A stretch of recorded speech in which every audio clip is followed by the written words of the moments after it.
고용시장이 싸늘하게 식었습니다. 고용시장 파이 자체가 줄면서 특히 청년층의 타격이 컸는데요.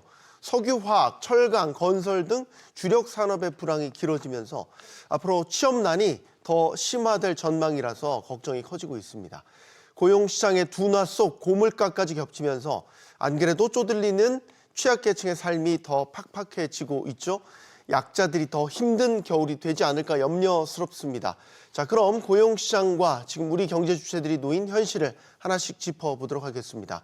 함께 해주실 분들 소개해드리죠. 명지대 경영학과 김재구 교수 나오셨고요. 건국대 경영학과 윤동열 교수, 고려대 경제학과 강민욱 교수 나오셨습니다. 안녕하십니까? 네, 안녕하십니까. 용감한 토크쇼 직설은 SBS 비즈 뉴스 앱과 유튜브에서 실시간으로 시청하실 수 있습니다. 자, 일단 11월 고용 동향이 발표됐습니다. 올해 흐름을 보면 전체 취업자 수는 하반기 들어서 조금은 올라가고 있는 모습이기는 한데 세부 지표들을 보면 그닥 만족스럽진 않습니다. 지금 취업자 증가 추이를 보고 계신데요. 상반기에는 10만 명대로 좀 부진했다가 하반기 들어서 반짝 상승하는 모습, 그러다 지금은 20만 명대를 다시 회복한 모습입니다. 일단 지표 발표가 됐으니까요. 어떻게 보셨는지 평가부터 좀 듣겠습니다. 윤 교수님. 예, 뭐 지표만 보면은요, 실질적으로 취업자 수가 많이 늘었다고 보여요. 근데 이제 이 부분을 살펴봤을 때 체감하고 있는 취업 관련된 지수는요, IMF 후에 최가 가깝다고 저는 볼 수 있을 것 같습니다. 네. 뭐 간단하게 말씀을 드리면요, 실제 제조업하고 건설업이 여전히 부진합니다. 오늘 발표된 자료를 보더라도 건설업 같은 경우는 13만 1,000명이 줄었어요. 네. 그럼 이게 6.3%거든요. 거기다가 또 추가적으로 제조업 같은 경우는 4만 명이 줄었습니다. 0.9% 줄었습니다. 그러다 보니까 실제로 제조업 같은 경우 우리 허리를 받치는 그런 업종이잖아요. 네. 이런 부분에 대한 것들이 지속적으로 돼 있고 양질의 일자리가 빠지고 단시간 저임금 고령자 위주의 일자리가 좀 늘었다고 볼 수 있을 것 같고 두 번째는 기업의 채용 심리가 굉장히 굳어 있습니다. 지금 상황에서는요. 아시겠지만 경총에서 얼마 전에 조사한 발표가 있습니다. 근데 실제 이 정도의 채용 수준을 유지하겠다고 한 기업들은 52%고요. 25.6% 정도는 내년에 감소하겠다고 했습니다. 채용 같은 경우는. 네. 중요한 거는요. 우리 청년들이 가고 싶어하는 질 좋은 일자리 같은 경우는 지금 40% 정도의 대기업들이 채용을 보류하겠다고 얘기하고 있다는 것이죠. 그럼 또 마지막 현상을 보면은 노동시장에 진입하지 않으려고 하는 쉬었음 청년들이 계속 늘어나고 있다는 거예요. 이번에 지표만 봐도요, 쉬었음 청년이 20대가 17,000명이 또 늘었습니다. 네. 4.5%가 또 증가했다는 것이죠. 이렇게 되면 실질적으로 쉬었음 인구가 70만 명이 넘는 상황이거든요.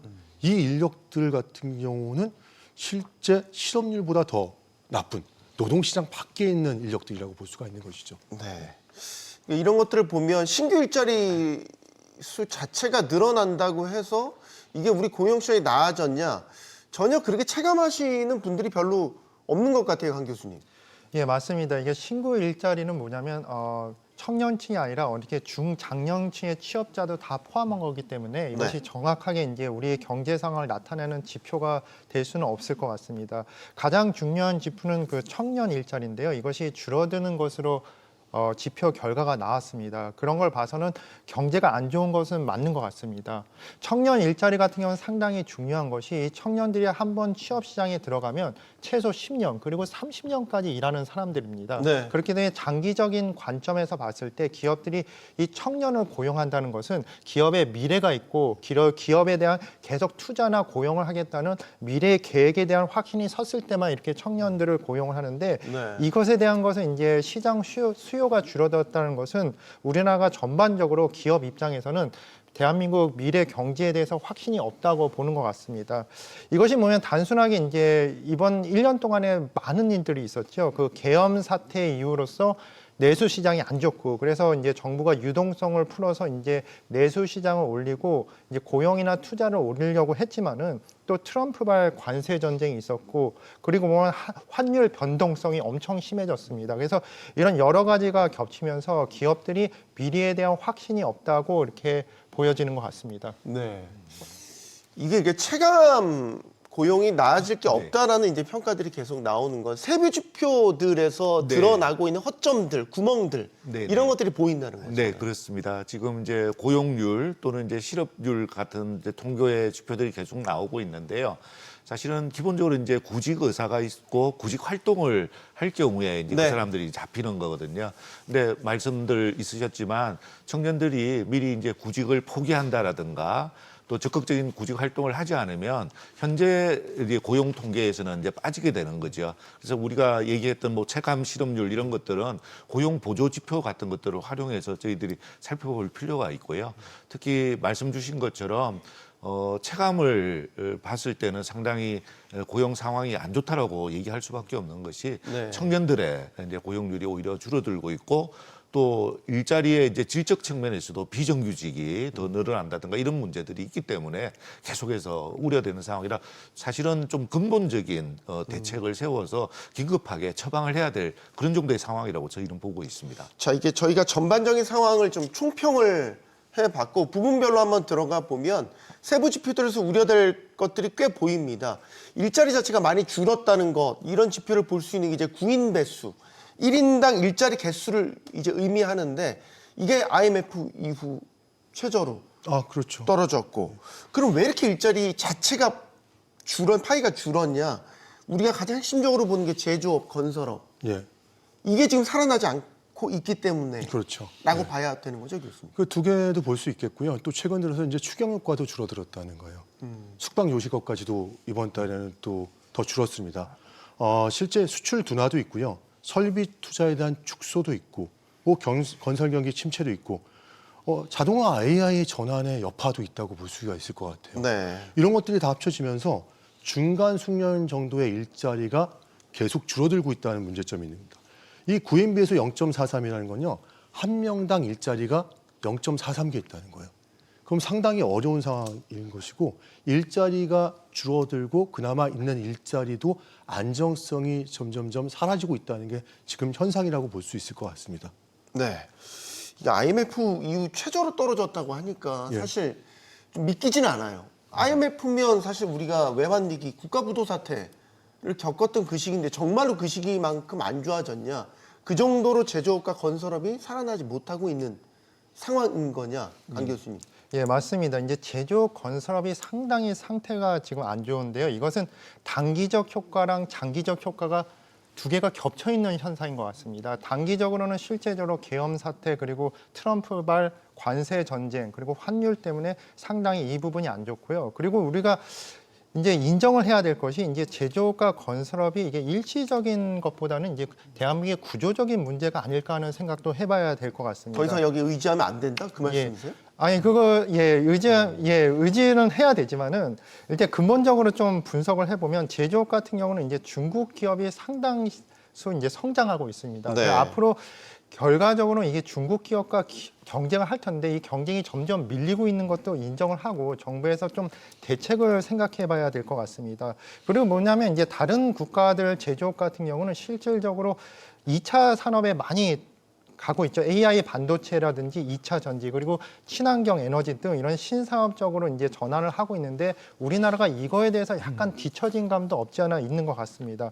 그리고 이제 실질적으로 저희가 이해를 할 것이 대한민국이라는 나라가 경제가 좋아짐으로써 인건비도 엄청나게 상승을 했습니다. 그래서 이제 LG 에너지 솔루션 같은 경우도 미국의 배터리 공장을 짓고 자동차 공장도 이전을 한다고 하는데 이런 문제가 겹쳐버리면 장기적으로 제조업으로서 고용을 창출하는 것은 더욱더 어려워지는 것 같습니다. 그리고 건설업 같은 경우도 이제 저희가 인정을 해야 될 것이 건설을 할 마땅한 공간이 없습니다. 지금 인구가 너무나 줄었고 지방 경제는 붕괴가 됐기 때문에 지방에다 뭔가 건물을 짓겠다는 건설업자들이 별로 없습니다. 이런 문제는 정부가 이렇게 생각을 해갖고 제가 말하고자 하는 말은 단기적으로 접근해서 이게 솔루션이 없다. 장기적으로 최소한 7년에서 10년까지를 바라봐서 이런 제조업이나 건설업 분야에 투자를 해야지만 그 가능성이 있다고 이렇게 말씀드리고 싶습니다. 제조업 분야는 인건비에 대한 문제, 예. 그리고 중국과의 경쟁 심화 이런 것들로 예전만큼의 일자리 창출 효과를 못 낼 수도 있다라는 인식을 갖고 계신 거고, 건설업 같은 경우는 이제 경기의 문제도 있고 예. 뭐 특히 이제 지방 경제의 문제 이런 것들이 이제 겹쳤기 때문에 이제 이거를 걱정하는 거는 네. 우리 일자리 시장에서 제조업과 건설업이 가장 큰 역할을 했기 때문이죠. 그렇습니다. 그래서 네. 우리 정부에서 예전에 경기 살린다고 일부러 인프라 건설 같은데 예산 많이 투입해서 건설 경기를 막 살리면 일자리도 늘고 네. 그에 따라 수입 늘어서 경기 좋아진다. 요 인식을 갖고 있었는데 네, 네. 지금 강 교수님 말씀드리면 그 공식이 이제 네네. 점차 먹혀들지 않는 시대가 되었다. 네네. 이렇게 보시는 거군요. 네, 현장에서는 잘 작동이 되지 않는 것 같습니다. 그 사실 시중에서도 IMF 때만큼 경기가 어렵다, 또 고용에서도 어렵다라고 얘기를 하는데 저는 어떤 측면에서는 IMF 때보다 저희가 훨씬 더 심각한 지금 구조적인 문제를 직면하고 있다고 봅니다. IMF 때는 사실은 이제 지나친 고성장을 구가하다가 유동성에 문제가 생겨서 건실한 기업들도 흑자도산하는 경우가 굉장히 많았습니다. 그로 인해서 이제 대량 실업이 일어났거든요.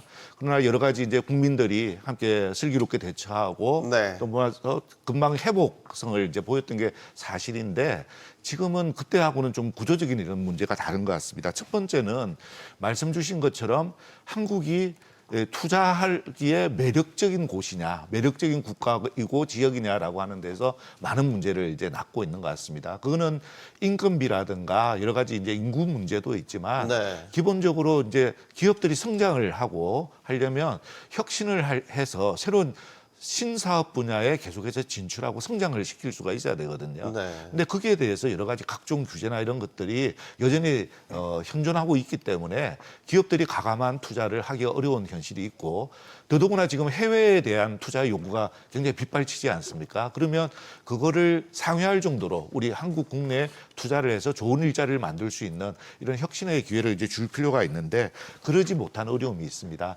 제조업이라는 게 사실은 혁신의 가장 근본을 가져올 수 있는 테스트 베드이자 공장이거든요. 네. 근데 이제 제조업이 악화되고 있다는 게 문제고 건설업은 제가 한 가지 말씀드리고 싶은 게 중대재해처벌법이라고 하는 것이 지금 전국의 각국의 각급 지역의 건설 현장에 상당한 부담으로 오고 있습니다. 네. 조금 문제가 생기면 바로 공사 중지 명령이 떨어지거든요.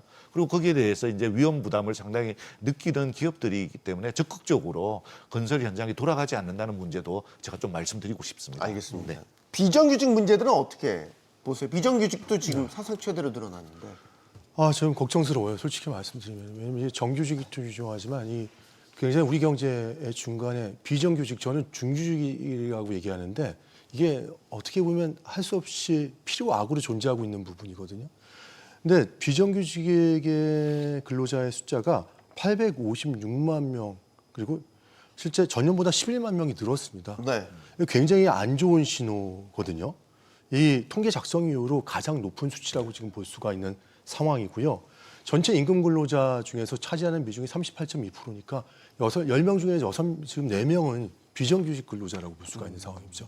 그리고 특히 이제 청년층이 입직을 했을 때 이 입직한 청년들 중에서 실제 3명 중에 1명은 비정규직이라고 볼 수가 있는 거예요. 네. 그럼 일자리의 질에 대한 문제도 있는데 아무리 취업에 성공해도 비정규직이고 이들이 아까 우리 교수님께서 강 교수님께서 말씀하신 것처럼 초기 입직부터 시작해서 정상적이지 못한 직업에서 계속 머물다가 생산 활동을 잘 하지 못하는 그런 경우도 있는 것이죠. 그래서 이런 부분이고 또 한 가지 더 문제점이 60대 이상의 비정규직도 300만 명을 이제 넘겼습니다. 그럼 실제 노인 인구층에 대한 이런 부분에 대해서도 고령층에 대해서 마지노선 일자리까지 몰리는 현상도 있고 젊은 층이 또 비정규직에 내몰리는 현상이 벌어지다 보니까 이건 이제 건강한 실업이 아니고요.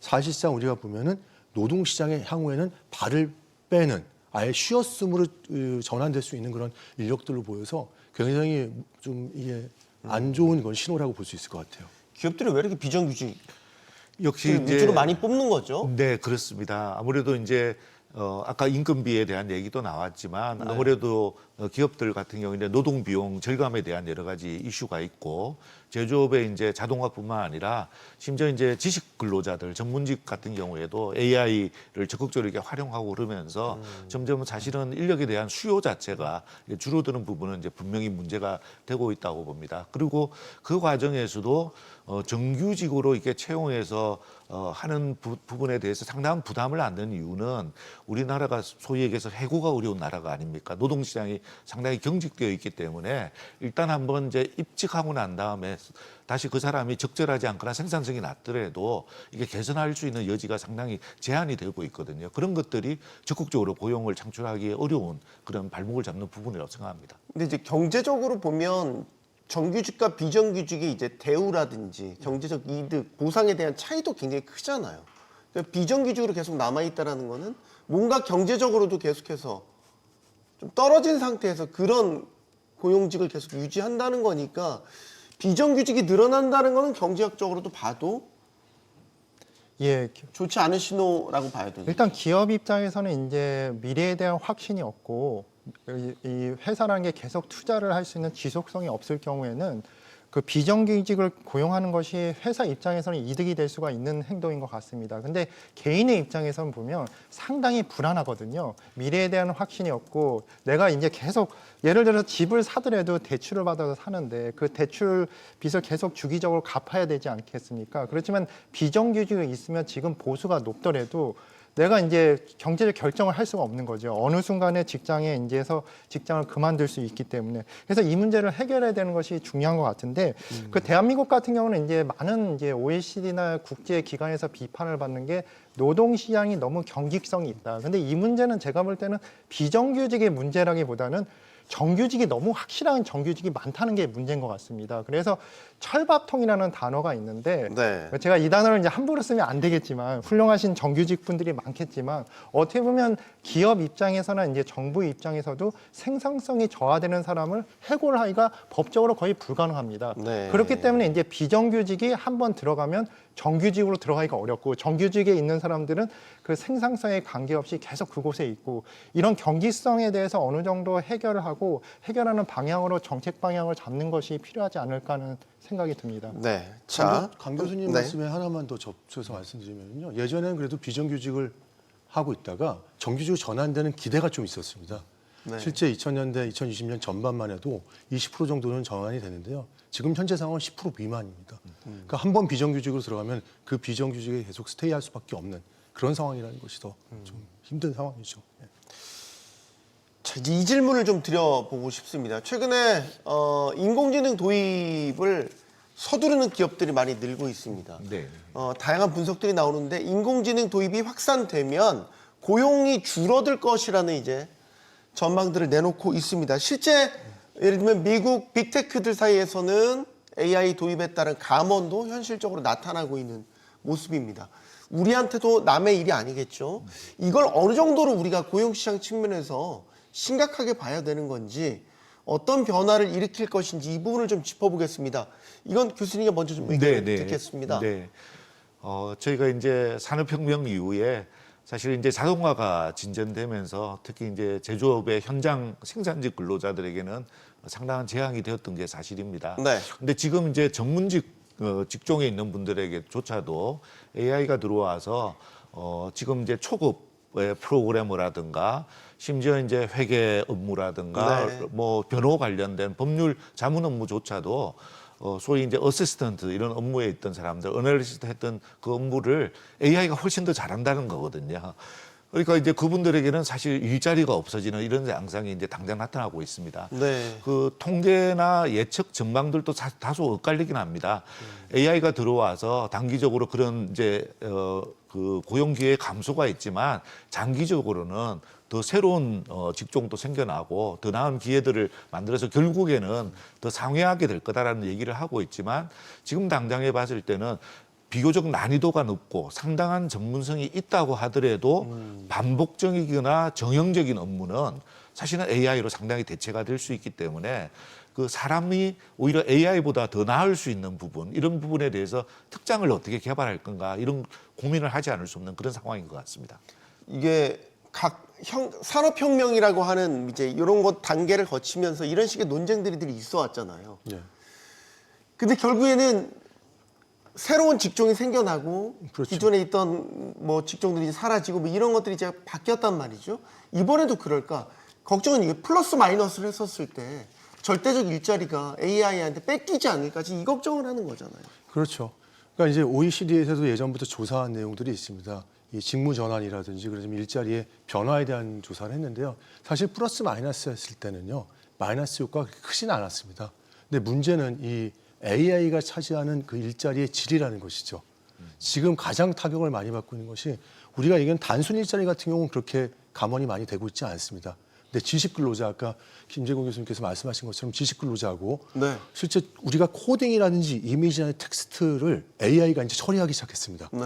그러다 보니까 초급이라든지 중급까지에 있는 그런 그 개발자라든지 기술자들이 필요가 없게 되니까 지금 감원의 대상들 자체가 입직을 한 사람들이라든지 실제 이런 기술이라든지 널리지 지식을 갖고 있지 않은 사람들 같은 경우가 취업하기도 어렵지만 취업하고도 해고 대상이 되는 것이죠.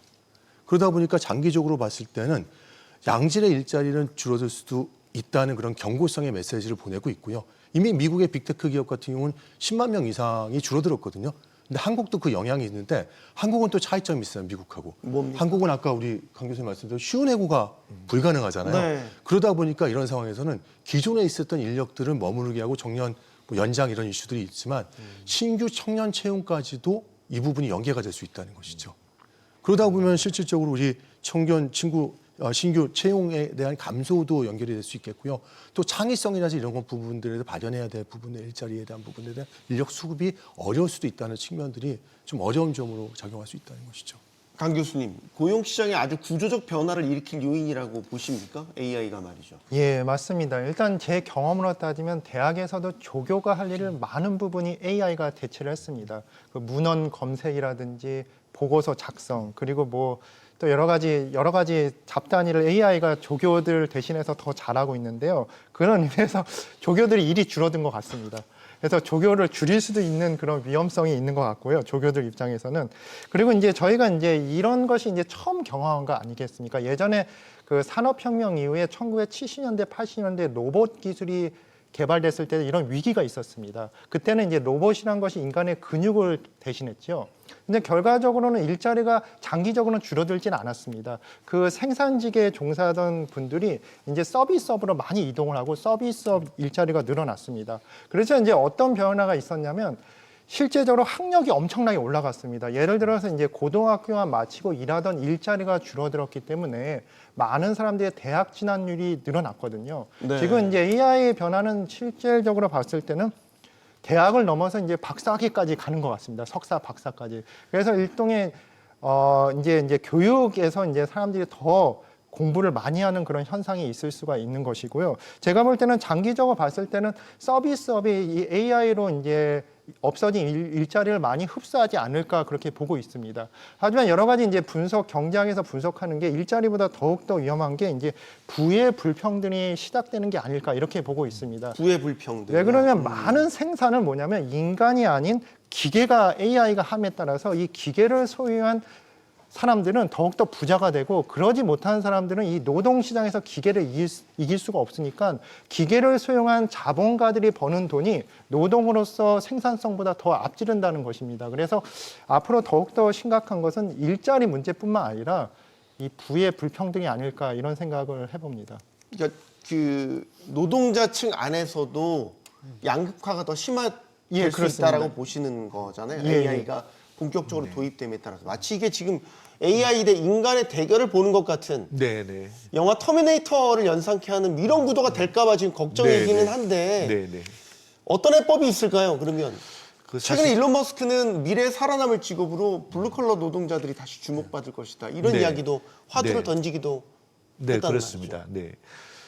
기본적으로 이제 이 문제는 사실은 구조적인 이제 큰 변동을 가지고 있기 때문에 좀 장기적인 그 우리가 고민도 해야 되고 단기적인 대책도 저는 필요하다고 봅니다.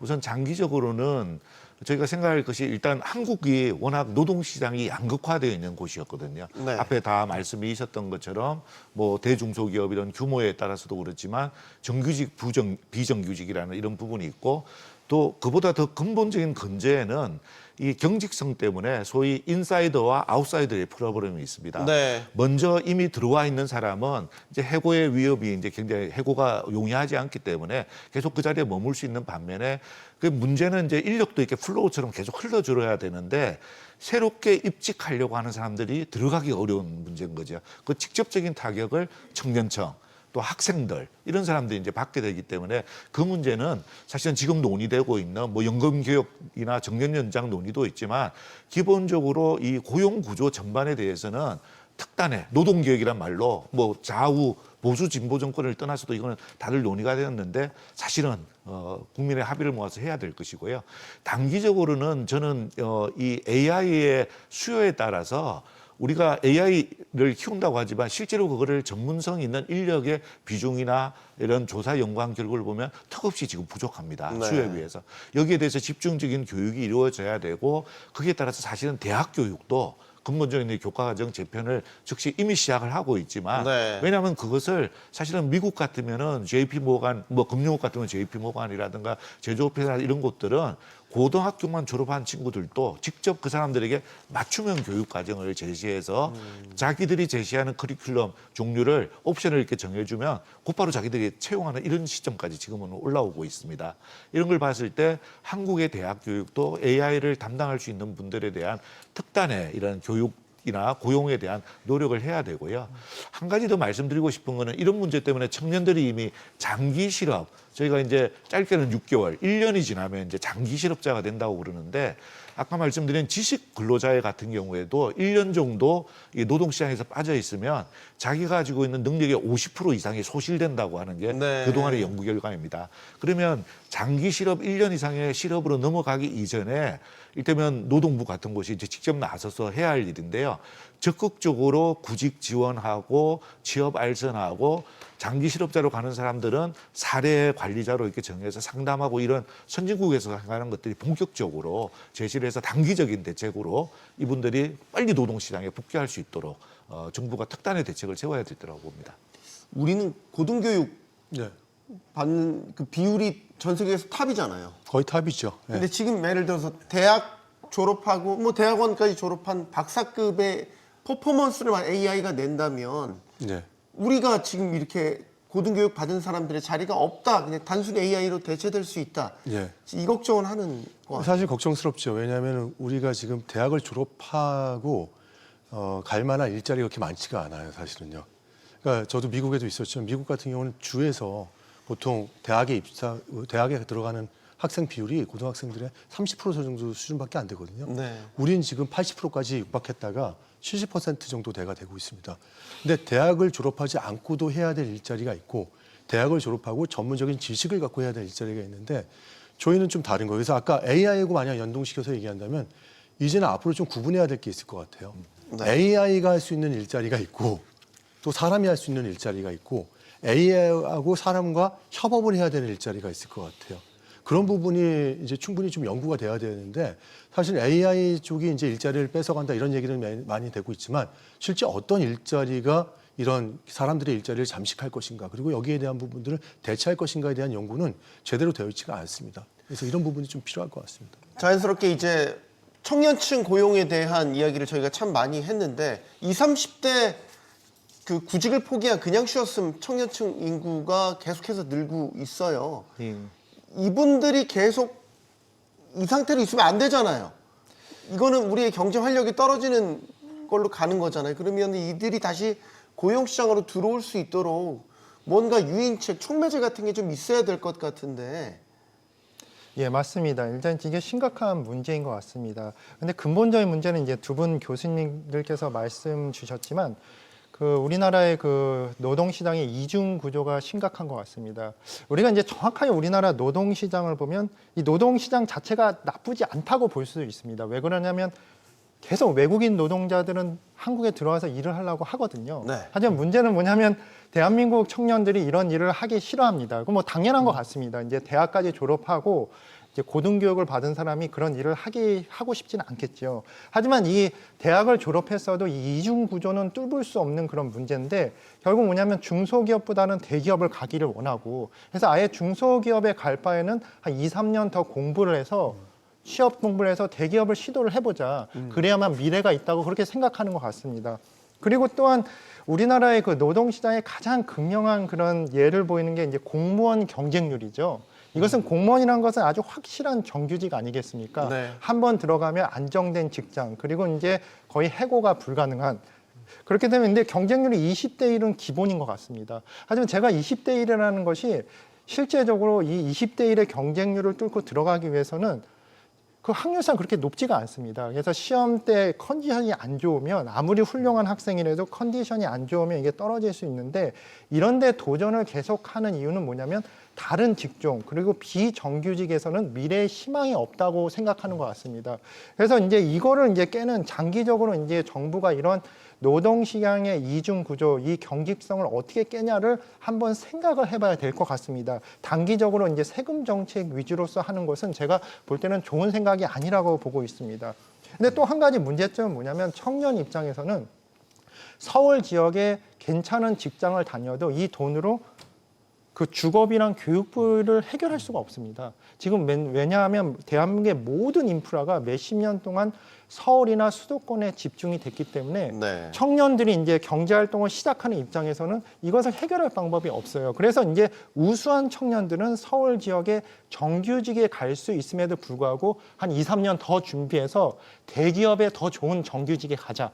이런 식의 결론이 나는 것 같습니다. 네. 그래서 제가 이제 말씀드릴 것은 잠깐 말씀드리면 우리나라가 이제 유일하게 해결할 방법은 뭐냐면 지방에다 좋은 일자리를 만드는 것인데 이것이 단기적 정책으로서는 불가능하다. 그렇게 말씀드리고 하지만 이것이 이제 정부의 정책으로서 성공한 그런 경우도 있습니다. 예를 들어서 이제 카이스트나 유니스트 같은 경우는 정부가 뭐냐면 그 서울이 아는 지역에 엄청나게 장기적 계획을 세워서 체계적으로 이렇게 투자를 한 지역인데 지금 아주 훌륭한 서울에서 고등학교에서 우수한 성적을 가진 학생들도 그 유니스트 카이스트를 가고 싶어 합니다. 이렇듯이 정부가 장기적 관점을 하면 해결할 수 있는 문제임에도 불구하고 정부라는 것이 뭐냐면 2, 3년마다 선거를 치러야 되기 때문에 이런 장기적 관점을 가질 수 있냐 그거에 대해서는 좀 의구점이 있습니다. 네. 자, 청년층에 대한 고용 문제가 심각해지고 청년들이 실제 이렇게 경제활동을 하게 되는 진입 시점도 늦어지고 이게 결국 나중에 뭘로 나타나냐면 자산의 격차로 나타나죠. 자산이라는 게 이제 근로소득도 있어야 되고 자본소득도 있어야 되고 근데 이제 근로소득이 기본이 되죠, 보통은. 그럼요. 예. 근데 이제 이런 게 진입 시점이 늦어지고 상황이 안 좋아지니까 청년들이 계속 예를 들어 중장년층과의 자산 격차가 더 벌어지는 이런 결과로 나타나는 거 아니겠습니까? 이제 뭐 굉장히 어렵죠. 사실 청년층은 취업난에도 허덕이고 있지만 실제 총 자산 같은 경우도 부채 비율이 상당히 높습니다. 이번에도 조사했던 결과가 보면은 한국 경제에서 30대가 이제 가장 그런 부분들에 초점이 맞춰져 있는데요. 네. 고비용 저자산 세대라고 좀 볼 수가 있을 것 같아요. 실제 순자산이 유일하게 줄어든 세대였거든요. 이번 조사에서도요. 평균 30대 순자산이 3억 5,958만 원으로 나왔는데 4, 50대, 60대는 모두 증가했지만 여기만 감소를 했어요. 이게 아마도 집값에 대한 문제도 있었고 네. 전월세 보증금도 상당히 많이 올랐지 않습니까? 지금 상황에서도. 그리고 대출을 받아서 집을 연끌해서 모아서 샀는데 대출 금리가 올라가니까 또 이 부분에 대한 것들도 문제가 됐던 거죠. 그러다 보니까 재무 건전성도 당연히 약화가 될 수밖에 없고 30대 같은 경우는 지금 부채 비율 자체가 우리가 평균 부채 비율이 한 16.8% 되는 걸로 알고 있어요. 15%대에서 왔다 갔다 하고 있는데 30대 같은 경우가 30%가 넘어요. 부채 비율 자체가. 네. 그러니까 부채를 안고 살아가고 있다는 것이죠. 그러니까 자산은 부동산 자산을 갖고 있는 사람들이도 부채는 30% 이상이니까. 그러다 보니까 소득이라든지 고용 기반 자체가 흔들리는 결과까지 가져가고 있다는 것입니다. 그러다 보니까 사실은 이렇게 일하는 사람도 있지만 또 다른 한 측면까지 보면 뭐 이번에 이재명 대통령도 실제 쉬어쓴 청년을 줄여라 이런 얘기도 했었잖아요. 10만 명 줄이라고 했는데 실제 30대 쉬어쓴 청년들도 30만 명이 넘어가고 있다는 것이죠. 이거 굉장히 큰 문제예요. 이 부분이 이제 최근에 이제 또 IT 제조업 AI 쪽에 직격탄까지 맞게 되면은요, 이 인구들이 이 사람들이 더 증가할 수밖에 없을 것이고요. 또 환율이 불안정하다 보니까 주거비라든지 금융비 필수 비용을 제외하고도 이런 쓸 돈들이 많을 텐데 그 비용에 대한 지출을 하지 못하고 실제 여러 가지 부분에 있어서 자산 형성이 뒤처질 수밖에 없기 때문에 30대 같은 경우가 진짜 여러 가지 부분에 있어서 굉장히 세대적 연쇄 취약을 가질 수 있는 그런 트리거가 될 수 있다고 저는 봅니다. 우리 사회적으로 보면 이게 세대가 불평등이라는 문제로 더 확산될 네, 네. 수도 있는 거죠. 맞습니다. 네. 사실 지금 이제 자산 격차가 더더군다나 더욱더 고착화되는 것이 아닌가 하는 이런 우려들을 많이 하고 계신 것 같아요. 일단 조금 전에도 얘기했듯이 이제 고용 기회를 갖기도 굉장히 어렵고 들어가서도 마치 토너먼트 싸움처럼 그 안에서도 겨우 어떻게 입직 또 비정규직에서 또 정규직으로 전환 또 더 좋은 조건으로 이렇게 옮겨가고 이런 것들이 그때그때마다 기회의 창이 열려 있어야 되는데 모든 게 이제 닫혀 있어서 과거의 세대들은 소위 얘기해서 우리가 계층 이동에 모빌리티가 굉장히 활발했고 상승할 수 있는 사다리가 저희 앞에 놓여 있었다면 정말 사다리가 그냥 사라져 버린 거죠. 걷어차버려진 이런 느낌을 청년들이 가지는 게 제일 큰 문제라고 보고요. 그리고 이제 소득이라는 부분에 있어서도 근로소득은 자산소득 증가에 비해서 지금 턱없이 부족하거든요. 네. 그러니까 말씀하셨던 이제 부동산 가격 같은 것들이 폭증하고 또 공급을 받을 수 있는 기회들이 이제 점점 줄어드니까 그것도 과거 세대를 같으면 70년대 심지어 90년대 초반까지만 해도 각 쪽의 이제 재형저축이라든가 국가가 그 당시는 그때의 여건으로는 적절한 이런 사회복지적 정책을 통해서도 주거 안정을 할 수 있는 그런 틀이 있었는데 지금은 이제 정부가 할 수 있는 수단이 굉장히 약한 거죠. 결국은 일자리를 창출할 수 있는 곳은 기업이고 또 기업들에게 충분한 투자 유인이 있어야 그 지역 균형 발전을 위해서도 활성화돼서 그곳에 진출할 수 있는 좀 더 기업들이 더 활발하게 투자할 수 있는 여건을 얼마나 만들 수 있고 그것을 위해서 정부가 거기에 필요한 각 제반 정책들을 정비할 수 있느냐가 미래에 대한 어떤 중요한 관건이 될 거라고 봅니다.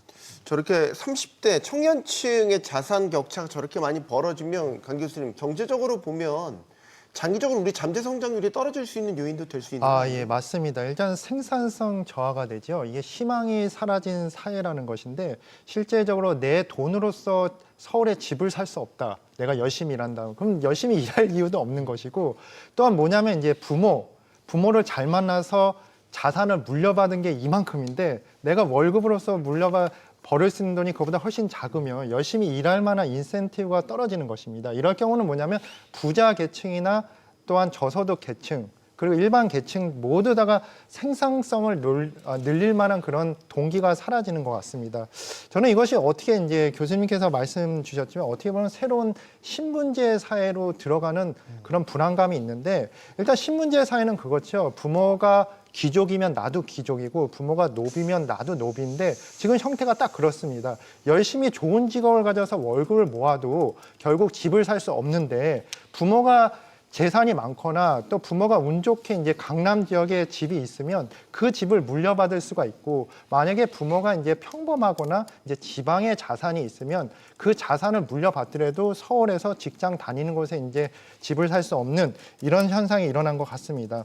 하고 현재 이런 문제가 또 여러 가지 문제가 되는데 만약에 이제 부동산에 대한 가능성이 없어지면 그 방향이 또 다른 쪽으로 흐를 수가 있습니다. 최근에 이제 서학개미 논란이 엄청나게 컸었죠. 이것에 비판을 하는데 서학개미 입장에서는 뭐냐면 한국에서 돈을 모아서 내 집 마련하는 것이 어렵다고 생각이 들면 당연히 다른 곳에 대한 투자를 생각해 보는 것인데 이거에 대해서는 정부가 이제 비판적인 입장을 가지는 것도 잘못된 입장인 것 같습니다. 그래서 이제 앞으로 이렇게 신문제 사회로 가지 않도록 위해서는 정부가 특단의 조치를 취해야 될 것인데 제가 말씀드린 것은 장기적으로 7년이나 10년 정도의 정책적 관점에서 이 문제를 생각해 봐야 될 것 같습니다. 네. 아까 저희 자산 부분 짚어봤지만 소득도 사실 양극화가 심하게 나타나고 있다는 게 최근 통계상 잡히고 있잖아요. 강 교수님께 이어서 좀 질문 드릴게요. 그러니까 저소득층의 근로소득이 5년 만에 감소를 하면서 이것도 소위 말해 소득 분위별로 봤었을 때 소득 수준이 높은 5분위와 1분위의 격차, 소득 격차가 더 크게 벌어졌다. 이것도 역시 우리 소위 말해서 중산층 경제라고 하는 게 우리 한국 경제의 그동안의 강점이었는데 이런 것들도 다 깨지고 있는 거 아니에요? 예, 그게 이제 깨지고 있는 게 맞습니다. 지금 경제 성장률은 어느 정도 회복이 된다고 보고 있고 또한 수출도 회복이 되는데 우리나라 경제를 자세히 들여다보면 잘 나가는 기업만 잘 나가고 못 나가는 기업은 대부분의 기업들은 상당히 어렵습니다. 왜 그러면 기업의 양극화가 된다는 게 반도체나 자동차 산업 그리고 배터리 같이 이렇게 고부가가치 그리고 수출 주도형 기업 같은 경우는 엄청나게 잘 나가고 있습니다. 네. 그것이 뭐냐면 대기업 같은 경우는 여러 가지 인프라도 많고 우수한 또 고용 시장에서도 접근이 가능하기 때문이죠. 그래서 이 대기업이나 이런 것에 취직한 사람들은 소득이 보너스도 받고 엄청나게 늘어나는데 실제적으로 대부분의 산업들은 어려움을 겪고 있는 게 사실인 것 같습니다. 그 중간 계층에 있는 제조업이나 건설업 자체가 어렵기 때문에 실질적으로 중간 계층에서는 그 소득이 저하되는 현상이 있는 것 같습니다. 이것이 뭐냐면 노동 시장의 이중 구조가 결국 어디서부터 시작됐냐면 과거 우리나라가 이제 60년대, 70년대부터 수출 주도형 기업들을 열심히 이제 밀어주던 그때부터가 이중 구조가 시작이 됐거든요. 그래서 이런 근본적인 문제에 대해서도 생각을 해봐야 될 것 같습니다. 네. 우리 이거 그 연봉 체계 의 문제도 있는 거 아니에요? 그렇습니다. 호봉제로 올라가면 올라갈 수 있는데 부장되고 임원되고 하면 네. 급여 올라가 당연한데 네. 격차가 이제 좀 크잖아요. 네. 그리고 우리 이제 직무급제라기보다는 여전히 연공사회에 그렇습니다. 따른 네. 이런 것들도 좀 완화가 돼야 되는 거 아닌가라는 생각이 드는데. 네, 저는 뭐 전적으로 동의합니다. 사실은 저 개인적으로도 이제 외환위기 때 IMF 구제금융 신청을 했을 때 노동연구원에 있으면서 제가 제일 주창했던 내용 중에 하나가 직무에 기반한 노동시장으로 이게 바뀌어야 된다. 기존에 이제 연공 중심의 이런 식으로 갔을 때 여전히 이제 저희의 인구 증가나 감소의 폭을 봤을 때나 미래 성장을 봤을 때는 상당한 이제 제약 요건이 되고 있기 때문에 직무에 기반해서 좀 더 이제 성과 중심의 이런 임금 체계로 개편할 것이 필요하고 그것은 노동시장 전반에 대한 요구를 하는 거거든요. 조금 전에 이제 예시를 들어서 말씀하시긴 했는데 과거에 이제 수출 대기업들을 주로 집중적으로 지원을 하다 보니까 네. 약간 이런 불평등이 생겼다고 하는데 사실은 또 다르게 생각하면 그들이 지원을 해서 더 커진 게 아니라 잘하고 있기 때문에 그때 당시로는 제한된 자본을 잘하고 있는 사람들에게 성과주의에 따라서 인센티브를 더 준 측면도 분명히 있습니다. 그래서 지금 또 여전히 중요한 것은 더 시장을 중심으로 해가지고 좋은 성과를 내거나 열심히 일하는 사람들에게는 더 많은 보상이 돌아가는 이 기제는 변함없이 작동되어야 되거든요. 그것이 시장이 가지고 있는 생산력을 극대화할 수 있는 장점을 최대한 살릴 수 있는 내용이기 때문에 그렇게 생각한다면 아까 얘기한 것처럼 노동시장에 대한 이런 변화를 가져오는 건 물론이고 투자 효율성 같은 걸 생각해도 신산업에 대해서 투자하고 혁신하고 이런 것들은 사실은 정부가 더 많이 뒷받침해야 됩니다. 미국의 오바마 같은 바이든 정부 때도 IRA가 있었지만 네. 그 이전에 오바마부터 트럼프 1기와 2기 사이에도 변함없이 빠지지 않고 나오는 거는 미국 중심이라고 그러지만 사실은 자기들의 제조업을 새롭게 부흥하고 그걸 통해서 좋은 일자리를 만들고 그게 필요하면은 중국 저리 가라 할 정도로 국가의 재정을 10년 정도의 장기력을 가지고 쏟아부어서 중소기업이나 열악한 일자리도 개선하고 더 좋은 일자리를 제공하겠다는 게 정치 지도자, 국가 지도자의 일관된 좌우를 떠나서 그거를 일관해 왔거든요.